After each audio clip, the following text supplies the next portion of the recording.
I do have. Okay. All right, folks. Next up on deck is Great Friends Love and Life, and they're going to talk about do-it-yourself medical and dental guide. Yep. Take it away.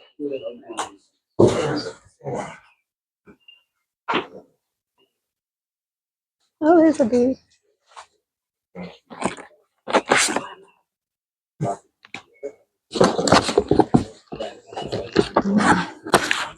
All right, let's pass these out.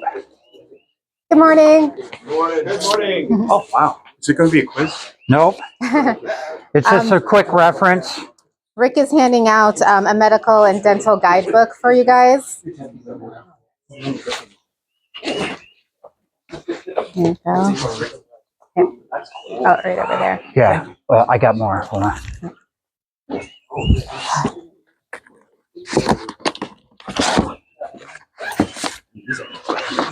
Yeah. Yeah. We could have people like sit right here too a little bit. That'd be great. 'Cause I'll be Move up, passing some things out. Move up. And when I get nervous, my voice gets lower, so. Can't hear you.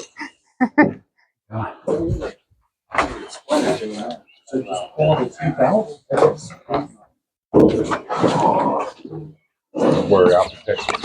Okay. You got to go.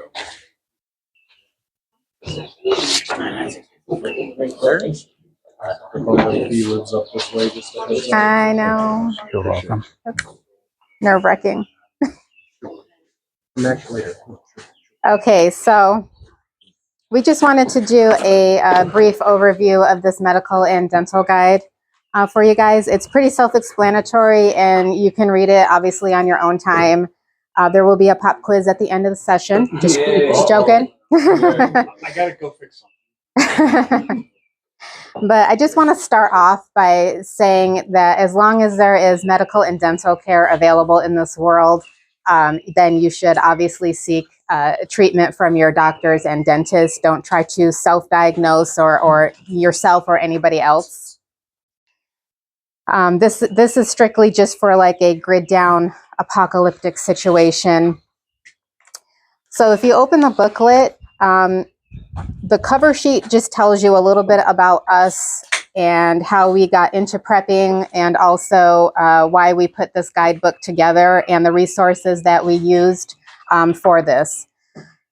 This is pretty like basic information. There's no like magical, cure-all things for any, sicknesses, but it's just good to have, because when we first got into prepping, we started buying all these medical books and dental books, and we're going through it and reading all this good stuff. And I kept thinking, how am I going to remember all of this in an emergency situation, especially if you have to bug out? You're not going to carry 15 books with you, let alone remember which section you read something in. So we kind of went through our books and then put in the most basic things that people deal with on a daily basis, like with respiratory issues or digestive issues, dental issues, and how to fix that. So everything is completely labeled, and some things are even color coded for you. I had fun coloring for you guys. So the papers to the left in the little pocket, they're informational copies of the human body, such as where arteries are located, the names and locations of all the bones and joints in your body, along with all the organs for the digestive and respiratory systems. And there's the names and pictures and all different types of fractures and what they would look like, so you can identify different types of fractures, and information on the eyes and ears. So in the first section labeled dental, let's get here.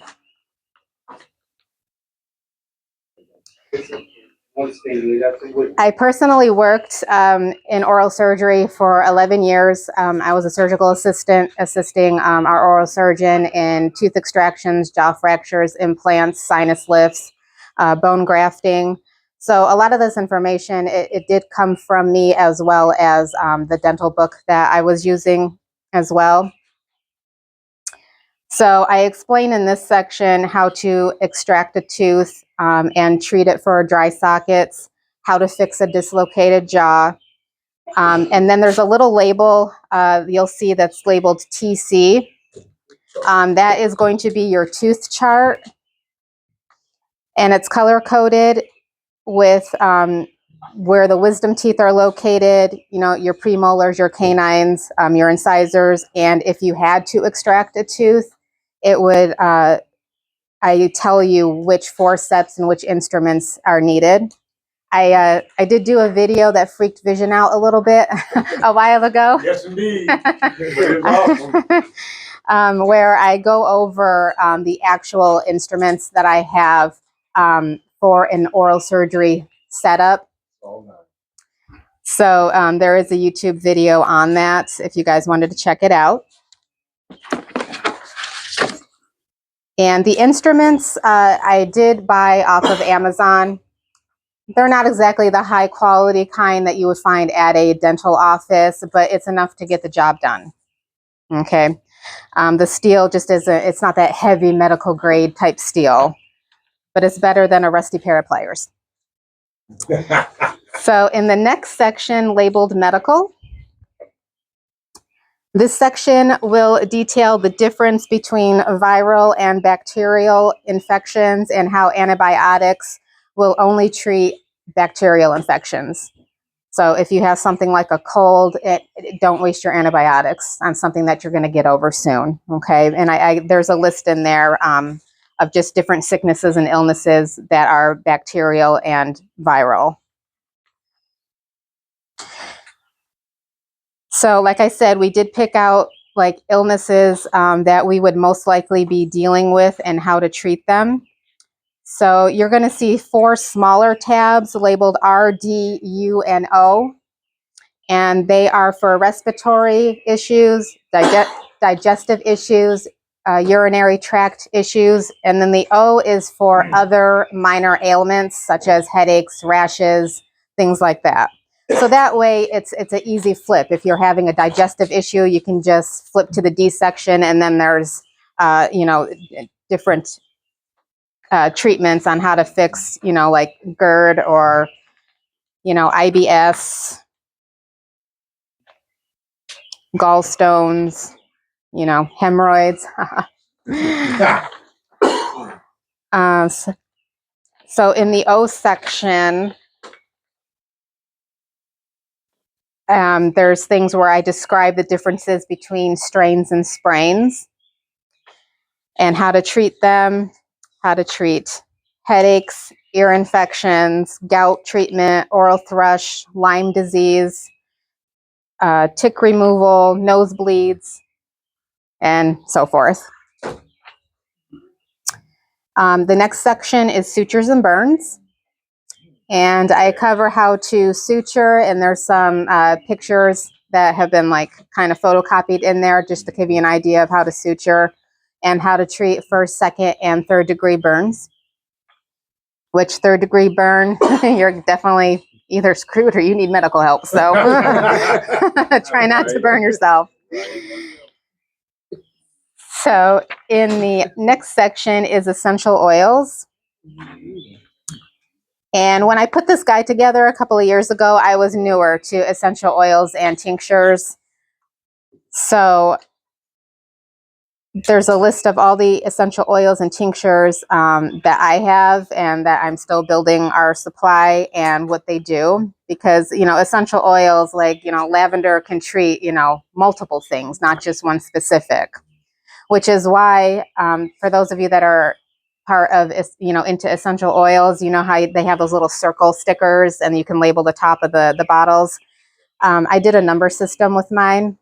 So I grabbed like, you know, a label like this, and I labeled it like 1 through 6. And, you know, I listed all the essential oils, you know, that deal with like respiratory, digestive, and then on the little circle stickers, if my respiratory was number 1, I would put number 1.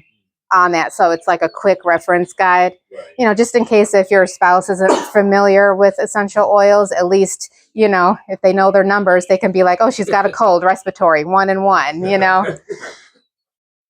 Right. That's good. That's good. I'm a bit methodical, so. Okay. That's good. That's good. That's the way we gotta be. And I've been working on making some of my own tinctures, and I have a couple of videos on there. I made one for anxiety and pain, but I also do like herb farm tinctures, which are also in this section. They're a great company. They have a great selection of herbal medicine.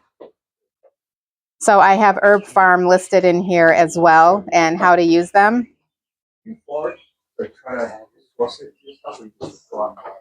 I buy it. I'm learning how to forage a little bit. I have a foraging book, and I've actually been learning a little bit from Little Lone Prepper over there. So she's been helping me, you know, with that. But what was that? Do you have a favorite foraging book? I just have one, and I've like briefly looked through it. But yeah, I'm just like kind of starting to get into that part. But you can buy the herbs. I like Mountain Rose herbal company, and also Star West Botanicals. They're really good to buy their herbs from. And it's really easy to make your own tinctures and a lot cheaper to do that. So if you want to check out one of our videos on that, you'll see how cheap and easy it is to make, and they work very well. So on the next tab, that is herbal tea, which is our medicinal teas. And on the first page, I kind of categorized everything. Which teas will help with lowering blood pressure, which teas will help with diabetes support, digestive upset, allergies, immune system, cold and flu, energy, stress and anxiety, and teas to help you sleep. So I just kind of categorized all of them together, and then the next few pages I just went into a little more detail about some specific herbal teas. And the good thing about this is, like, if you guys don't have like certain teas or certain, you know, ingredients, you know, you can research all this stuff yourself too. And if you want to buy those, you can just, you know, Amazon, I practically work for them. That's where my paycheck goes. So Nice. No. Promote the store for a second. Nope. Only because they have Hold on, a questions again? herbal section. It's called Mystical Times of New Hope. oh, okay. So let's see here. So the next 3 tabs are on top of the book because I ran out of room. And the first tab is DIY, which is the do-it-yourself section. Now, I know that a lot of us are into like making our own shampoos, conditioners, body washes, laundry soap. I went with the most basic ingredients that hopefully everybody has like in their home already, such as like the vinegar, the baking soda. You know, I mean, when I make my laundry detergent, you know, I'm adding essential oils and, you know, things like that. But in a grid down situation, I don't think anybody's going to worry like, oh, this doesn't smell like, you know, lavender. So, you know, these are just basic ingredients. Yeah. These are just like very basic ingredients that will get the job done. I don't think anybody's going to care about, you know, their hair looking all shiny, you know, with their shea butter. The next section, I'm actually going to hand over, before I hand that over to Rick, also in the do-it-yourself section, I have how to make your own rehydration salts, medical sterile irrigation solution in case you had to irrigate a wound, and also like different types of cough syrup. So the next section, I'm going to hand over to Rick, and he's going to go over precious metals. All right. Good job. All right. Thank you. All right, this will be real quick. My big thing is preserving wealth. And preserving wealth is very important throughout history, considering that fiat currency is very fickle. It always has been. So I just, for some people who haven't seen silver or gold, I have, you could pass this around. This is a 1 ounce coin of silver. It's American Eagle. It's the most liquid silver coin that you can buy. You can go anywhere in the world and trade that for the currency of that country. And that's a 1/10 ounce gold American Eagle. And if you can't afford a 1 ounce gold coin, because right now they're $2,500, bucks, $2,600. Fractional gold, you'll pay a higher premium, but you could get fractional gold for pretty cheap, couple $100.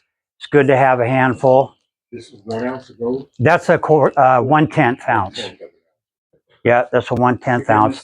So yeah. No. Please make sure they make their way around and back. Yeah, samples. Security is on deck, so we need to make sure they So a 1/10 ounce of gold right now at gold spot price will cost you like 300 and some change. And 10 of those 1/10 ounce coins equal an ounce. So if you're able to buy 5, that's half an ounce, things like that. These here are gold backs. You could pass that down. I have a $5 one and a $1 one. And these gold backs are in like 7 states now. You got Nevada, you got Wyoming, South Dakota, New Hampshire. There's a handful of states that are doing these gold backs, and what they're doing, some of them have a 1/100 ounce of gold. Some of them have a 1/200 ounce of gold. So the $1 bills, well, they're worth about $5, and the $5 gold backs are worth about 25 to 30 bucks, depending on the spot price of gold. So the spot price is always going to determine what your gold is worth or your silver is worth. But the thing is, silver and gold is a hedge against inflation.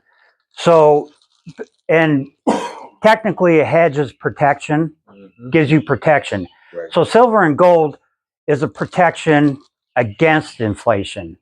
For example, like this quarter, all right? This quarter, anything pre-65, any coin that's pre-65 or earlier is made of 90% silver. So here's a quarter that's pre-1965. I think that might be a 1940 quarter. I've got some dimes in here, but this is what we used to carry for pocket change back pre-1965. So that's 90% silver right there. So back in 1965, a quarter would get you gas was like 25 cents a gallon, and a loaf of bread was like 20 cents a loaf. So that quarter right there would buy you a loaf of bread back then.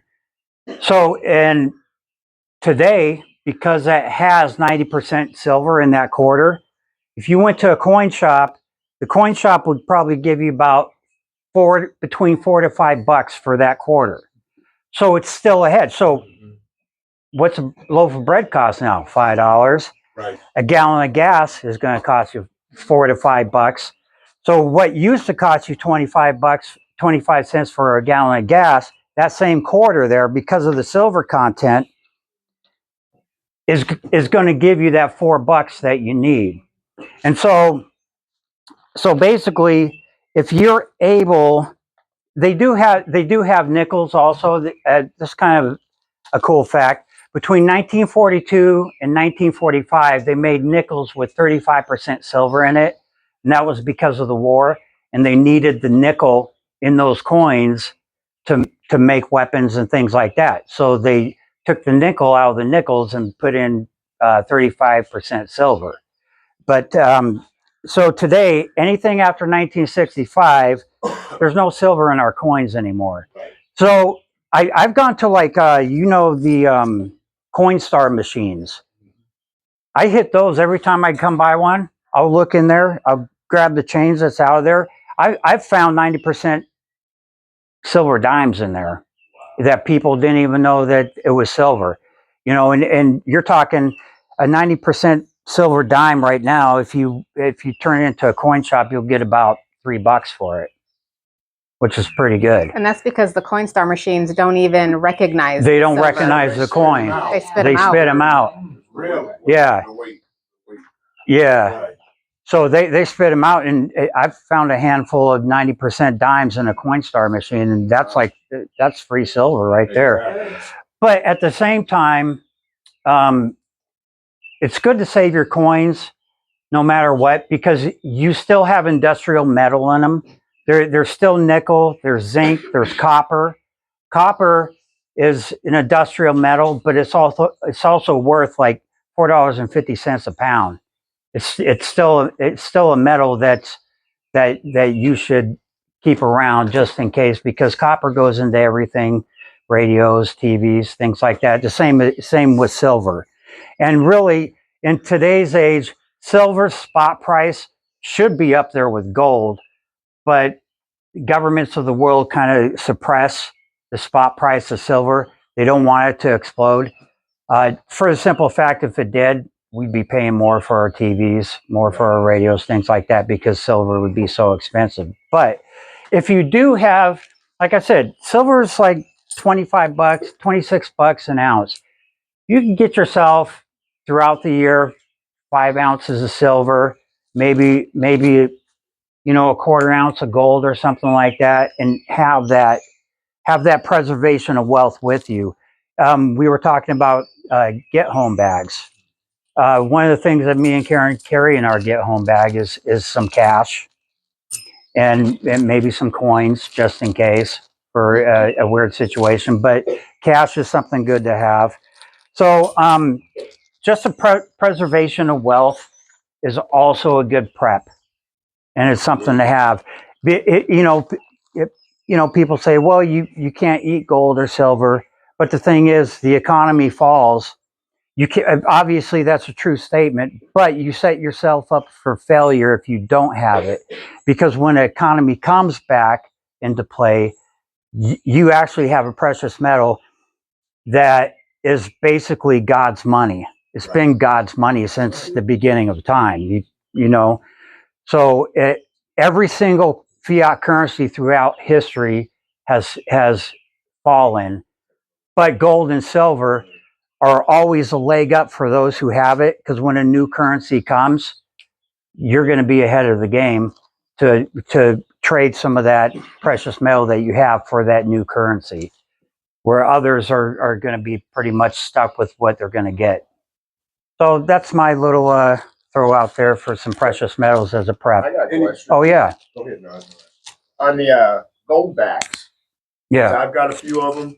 So when gold goes up, those go up also. Yeah. So these gold backs go up when gold goes up. And the thing is, in those states like Wyoming and Nevada, they actually use this as a legal tender. Yeah. Okay. They use it as a legal tender. It's not a federal legal thing. It's a state legal thing. But they're going back to these because our money's not backed by gold anymore. That stopped a long time ago. And so that's why they keep printing money, and that's why it's basically worth nothing. Our money's dead. Paul had a question.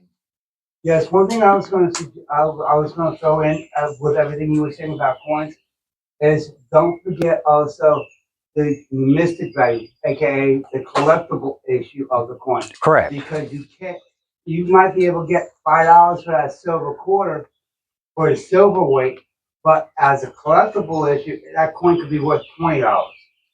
So you can keep that in mind as well. Yeah, because you do have key dates. Certain years there was a lower mintage than others, and that can raise the price of your coin depending on the mintage of that year, how many they put out and stuff like that. So it's good to have, and it's something that's going to give you a leg up if when the grid down situation, clouds start disappearing. So that's any other questions? Silver price today is $26.78. Yep, 26.78. Yeah, I think the highest it got was maybe 3 or 4 years ago. It was up towards 50, Yeah. 50 an ounce. And gold right now is 23 cents. Yeah, gold was up a few weeks ago. It was up there at over 2,400 an ounce. So, but that's another thing though. When you see the price of gold start going up, that means the dollar is getting weaker. Yeah. So, all right. Thank you for your time. I'm gonna give it back to Karen. Karen's go gonna ahead. wrap this up. No. Oh, okay. Oh, okay. I'll stay with you. Oh, okay. All right, so just the final section is just notes. And I gave you guys like an extra 5 sheets of blank paper. So that way you can add your own notes for yourselves, things that are important for you and your family to have, or certain recipes that you want to add to. So you can add as much paper as you want. And then the papers to the right In the are back. in the right pockets. They're patient reports, and I put those in there because I saw it in one of the medical survival books, and I gave you a few copies. And if you ever had to, like in a grid down situation, send for help, it's important to have everything written down about maybe that injured person, so that way Or yourself. because now the doctor or the pharmacist or the herbalist has, the information, and you're not leaving out anything. You're writing it down while it's fresh in your head. So that way you can just write down like how they're feeling, how long, they've had this sickness. So just in case if you had to write it down. So finally, obviously this is your copies to have, and feel free to make as many copies as you want, and you can hand them out to your own family and friends. You could take out our cover sheet if you don't want it in there, but it's important. The binders are cheap. They're like $1 at Walmart, and the labels. But yeah, make as many copies as you want. So let's give them a hand first and foremost.